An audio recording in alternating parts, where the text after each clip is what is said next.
What's up? Alex here with another coronavirus video. I'm myself starting to get a little bit torn on if I should create more of these coronavirus themed videos or not, or if I should just produce normal beach volleyball tutorial content. So I guess if someone is getting sick of this, give me some feedback that, hey, Alex, start making the beach volleyball videos again, because that's actually more helpful for you guys in these corona times. Anyway, I do have some ideas and tips and thoughts on how I think you guys can get more out of this situation. And obviously, I want the best for everyone that follows this project in these times. So here we go, I guess. So one little concept that I think some people have thought of, but not everybody, not this clearly, is that we can practice different parts of the game at different times. So how do I explain this? If we think about you as a player a little bit like a video game with different skills and amount of the skill, so there's passing, there's setting, um, there's mental, whatever. There's all sorts of spiking, attacking, blah blah, strategical, and then there's like an amount on all of these. Um, Basically, when we learn beach volleyball, we tend to have this like natural kind of urgency about some things.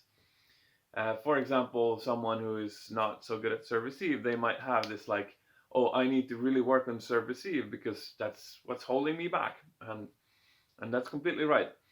However, if we think in the bigger picture, I might need to practice serve receive most right now, but if I have a longer term goal, well, one day I might, for example, learn to handset.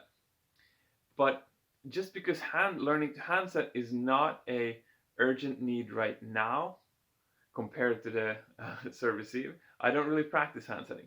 But now we're in Corona times and we're restricted with what we can practice. So, for example, handsetting is probably the skill, the technique that is easiest to practice on your own. So that's quite good for these times.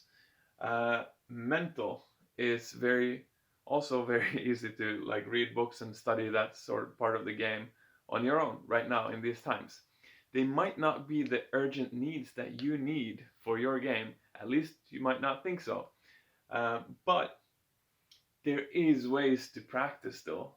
But you can just like take them now, and then in the future you don't need to spend that time because you already did it in these times.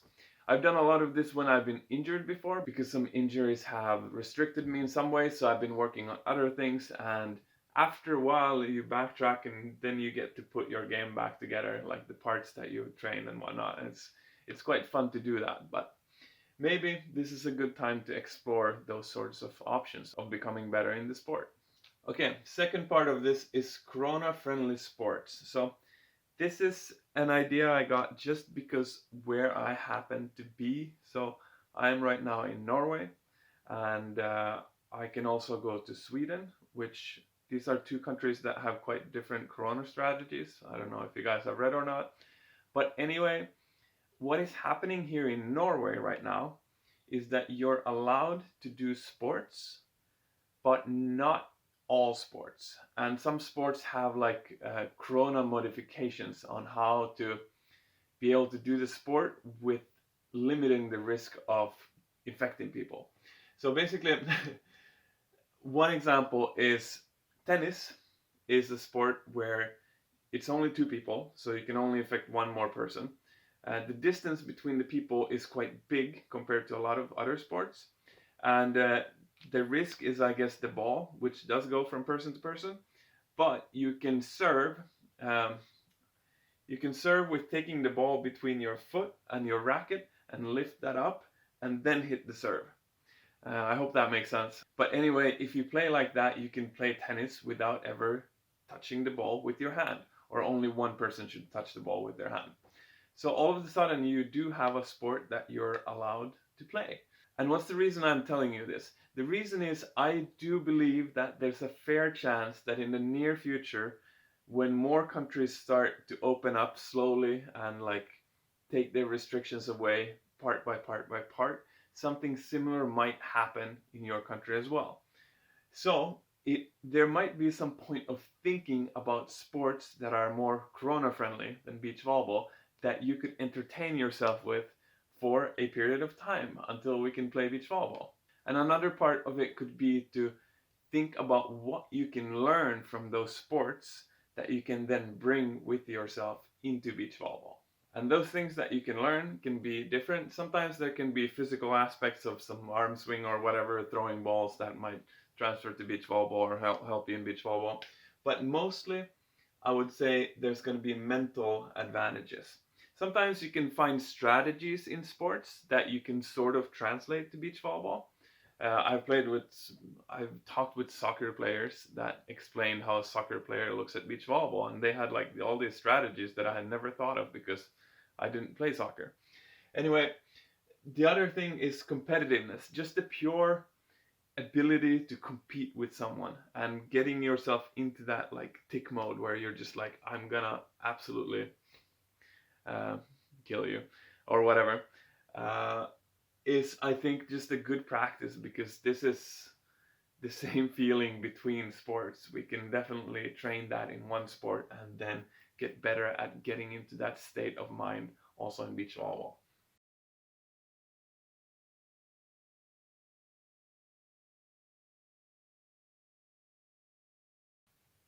Another thing is other mental strategies. So another sport that is coronavirus friendly is different types of golf. Golf is an individual sport in one way. You can do it in groups, but it's easy to stay away, have a distance from the other players in the groups, and you don't need to share equipment or whatever. I do play a bit of disc golf or frisbee golf.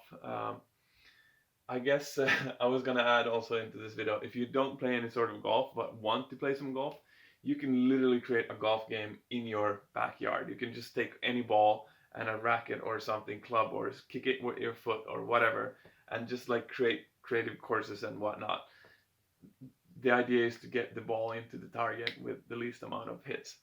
Anyway, there's one part about golf, especially in disc golf, there's a lot of trees usually.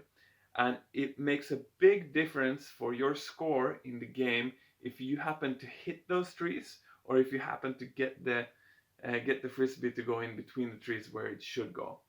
And this is important. There's a mental part about this that exactly at the point when you throw the frisbee, if your mind is thinking, please let me not hit the trees, you will quite often hit the trees.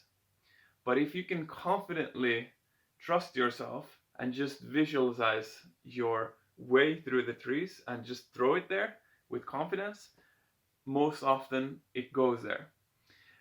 And this is a mental skill that you can train a lot in different sorts of golf, of just having this confidence of that I know that I can put it through these trees or through this obstacle or whatever.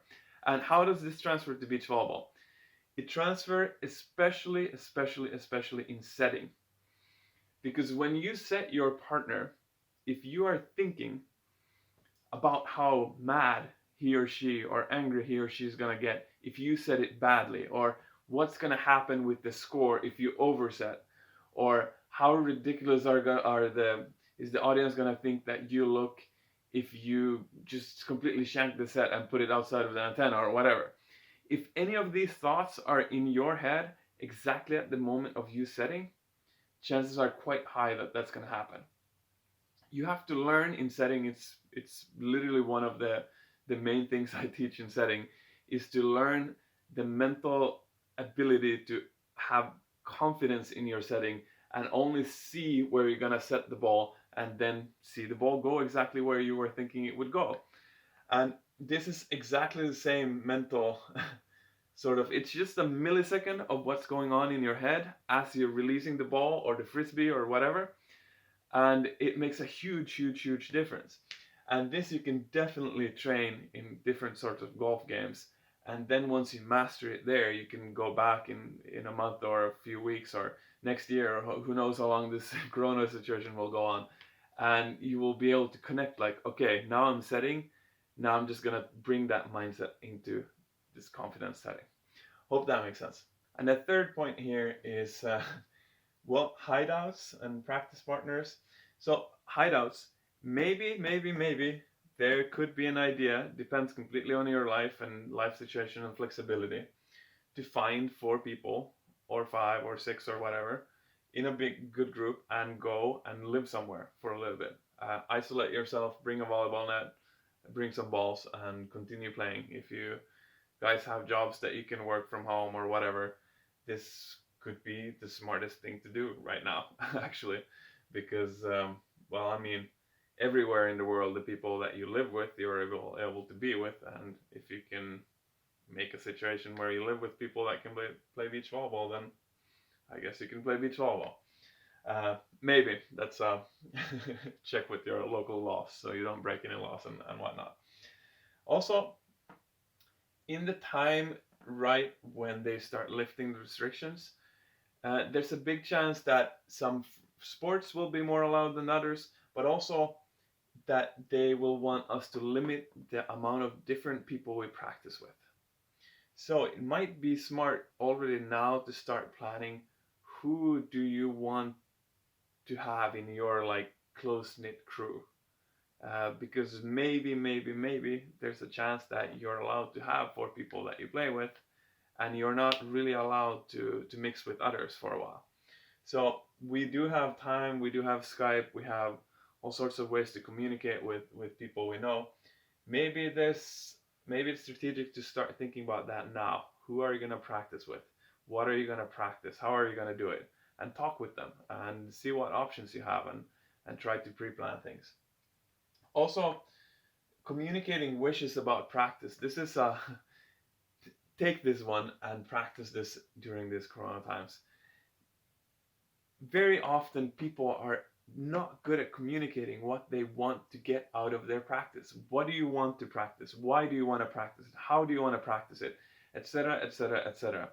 Because quite often in the normal world, like it used to be, people show up at the court, and once they're at the court, they just want to drill, and not have time to speak or discuss things, because if we're discussing things, then we're not drilling, so we're not effective and whatnot.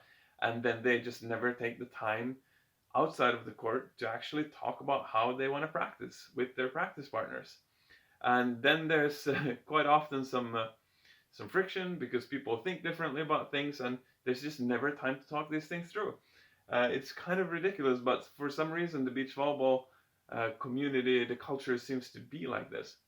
Take this time to sit on Skype with the people that you normally practice with and talk about your plans. Talk about what you want to do this summer if we can practice and play. What do you want to get better at? How do you want to practice it? What's your ideas? How can we make this happen together? If you want to practice hitting and your partner wants to practice serve receive, how can you make that happen? Well, maybe it's as easy as, if you're practicing hitting, maybe your partner can set you for a while, and then you serve your partner for a while. And it's that easy. But for some reason, these simple answers never happen unless we communicate. And normally people don't communicate. So then there's like one person that shows up to practice and says, okay, today we're doing this, and then everybody follows whether they agree or not, and then it's like a half bad, not super good practice for everybody. People get grumpy and then they go home, and then they don't show up at the next practice, when it's as easy as opening your mouth and saying, hey, can we make this practice so that everybody gets what they want out of it, and see if we can make that happen smartly somehow. I've almost never seen that conversation happen, and I've been in the beach volleyball world for years now, and it's amazing how crazy it is that that conversation doesn't happen among people. So take this time right now and do that. You're gonna be happy for it later. Cool, that was it for this video. I did launch my competition last week, so there's one more week of the competition about ideas on how to do alone drills in the corona times. So join that. The video is I think the video before this on the YouTube channel, so check that out. If this was helpful, share it to some other corona stuck friends and whatnot, and of course subscribe to the channel. join my Facebook group. There's a lot of discussions there, and you can meet other people that are following the project, etc., etc. Also have a podcast with some episodes now. If you want to go on a walk and just listen, get some inspiration on thoughts on beach volleyball, could be a good idea. Or whatever. See you later.